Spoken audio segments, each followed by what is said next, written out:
Yo, what's up po sa mga katama natin dyan? Alright, sa mga pumapanig po lagi sa katotohanan. Alright, sa mga gusto mo, ang mga pinapakinggan ay yung galing sa reliable source. So, mga kaibigan, ito pong ibabalita po namin sa inyo ay galing po, ay sasabihin natin nating source, no? Galing po sa Boxrec, mga kaibigan.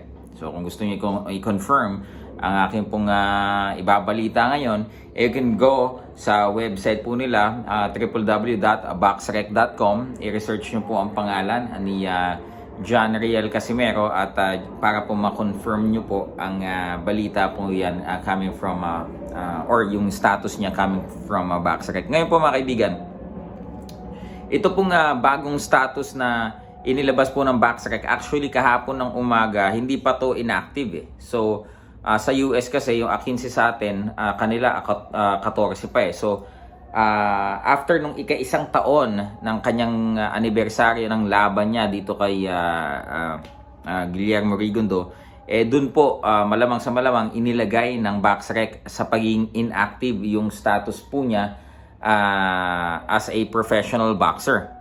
So, yun nga po ay matapos ng hindi po siya makalaban ng isang taon, dahil nga po yan po ay matapos na siya po ay umalis sa kanyang dating promotion. Yan nga po yung MP Promotions in partnership with TGB Promotions, na ito din pong PBC Promotions ay ang kanyang mother promoter na nagbibigay sa kanya ng mga malalaking laban dyan po sa US.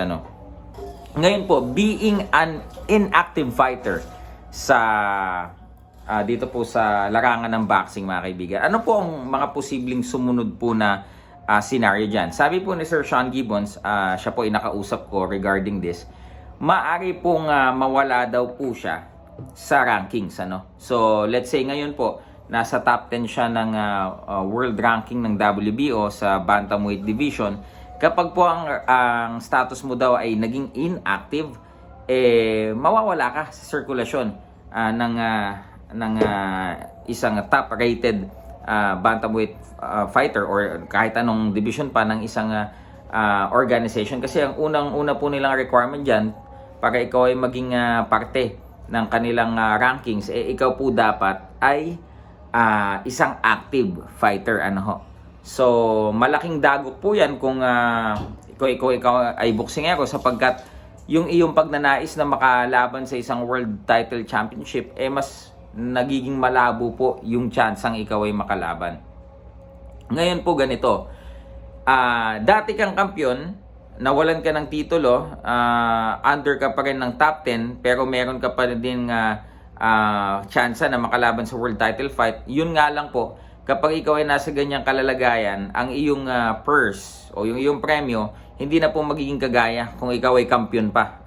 So, kung dati-rate ay kumukuha ka ng 6 digits na sa dolyar, kapag ikaw ay lalaban, kapag po non-title bout na po yan, kung dati makakuha ka ng $100,000 pataas, pag ganyan po ang sitwasyon ng title bout, maswerte na po kung makakabuka ng $20,000 na fight purse, Lalo pa po kapag ikaw ay nauwi sa inactive status, mawawala ka sa world rankings.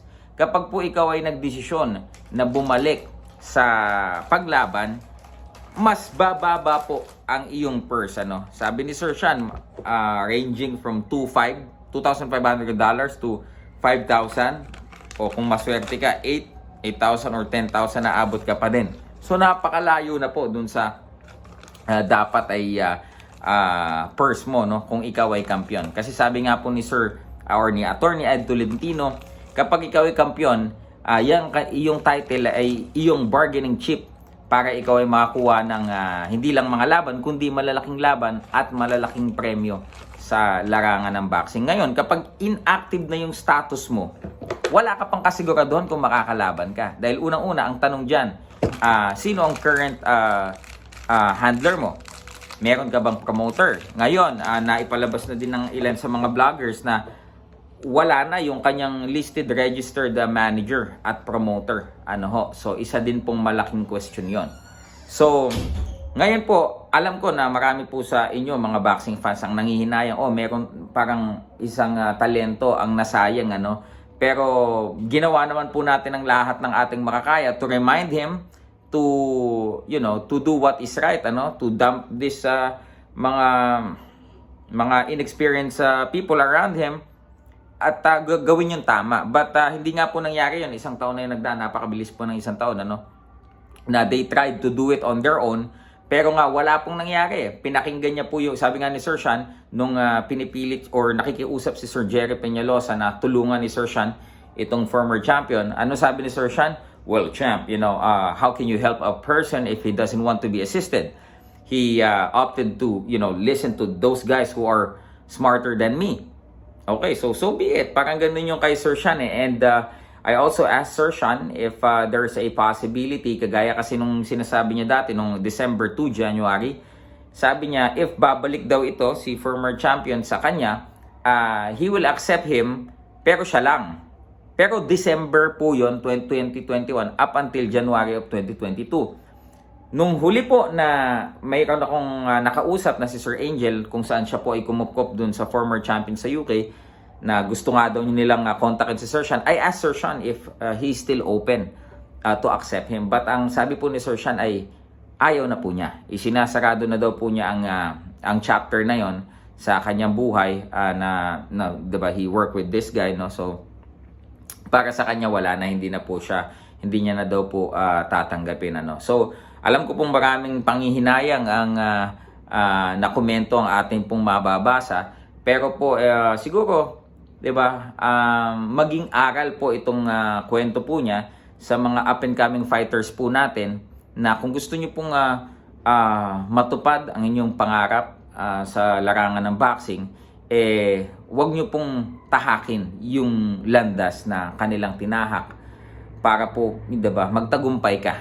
Magsilbing aral yung mga medyo hindi magagandang desisyon na kanilang nagawa, kagaya ng pag-alis dati ng kinabibilangan niyang mga handlers na napakaganda, napakalalakas na, giving him fights with former champ Nonito Donaire, with superstar na Oya Inoue, at yung pong lahat ay nabaliwala. At from a world champion na may capabilities to be the first Filipino undisputed champion, makalipas ang isang taon, from being a champion, naging inactive na po. So, mag-reflect po tayo sa ating mga sarili, lalo na yung mga tao sa paligid niya, Lalo na yung isa diyan, yung nagsabi na siya daw ang dahilan at siya daw ang nagkumbinse para umalis itong former champion sa MP Promotions. Sana nare-realize mo ngayon ang iyong ginawa, na after 1 year na dapat ay meron siyang capabilities to be a star, nauwi sa wala lahat. So, ang importante, kahit magkamali ka, dapat sana ma-recognize mo yung pagkakamali mo, and kung mayroong pagsasakripisyo na kailangan kang gawin, like moving out of the picture for him to still, try and see if he will still have his chance to get back on track. Pero kung wala talaga, hindi po kayo matututo, wala po tayong magagawa doon. Again, kahit po masamain tayo ng tao, masamain nila tayo, tayo po, kung pinakinggan nila ang ating mga paalala, hindi po sana nagkaganyan. Di ba po? Pinairal po kasi nila hindi, okay lang yan, wala. Yung sinasabi nila, fake news lang yan, huwag tayong maniwala dyan. At let's do this thing on our own pa rin. At ngayon nga na after ng isang taon, papalubog pa po ng papalubog ang kanyang kalalagayan sa boxing. Well, mga kaibigan, yun lamang po. Comment down below kung ano po ang inyong palagay sa nangyari pong ito, na siya po ay naging inactive na ang kanyang status sa BoxRec. Kayo po ba ay nagulat? Sa tingin nyo ba siya pa ay makakabawi? Ano po ang adjustment na sa tingin nyo kailangan niya gawin? Kailangan niya bang i-dump yung lahat ng mga inexperienced peeps ngayon sa paligid niya? Kailangan niya bang bumalik kay Sir Sean? Kailangan niya bang magmaniklohod? Diba? Ano po kailangan niyang gawin? Comment down below. And kung ikaw ay fan, ito ang aking panawagan sa iyo. Kung totoo kang fan, kailangan matuto kang prangkahin ang iniidolo mo para makarinig siya ng mga salita na kahit makakasakit man sa kanya, pero magdudulot ito ng kabutihan sa kanyang karera. Huwag kang yung isang fan na kukonsintihin siya na kahit mali na yung ginagawa niya, kukonsintihin mo pa rin siya para lang matawag kang fan, pero ang kapalit naman nun, pupulutin siya sa kangkungan.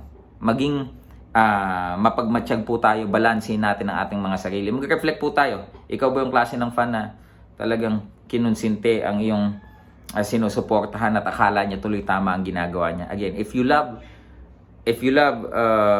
anyone that you are supporting, kailangan maging tapat ka sa kanya. Kung hindi na siya kung wala na siya sa tamang pagdedesisyon, kailangan ikaw yung pinakauna magsabi sa kanya na kailangan i-adjust niya yon para masalba pa ang kanyang naghihingalong karir. Maraming pong salamat.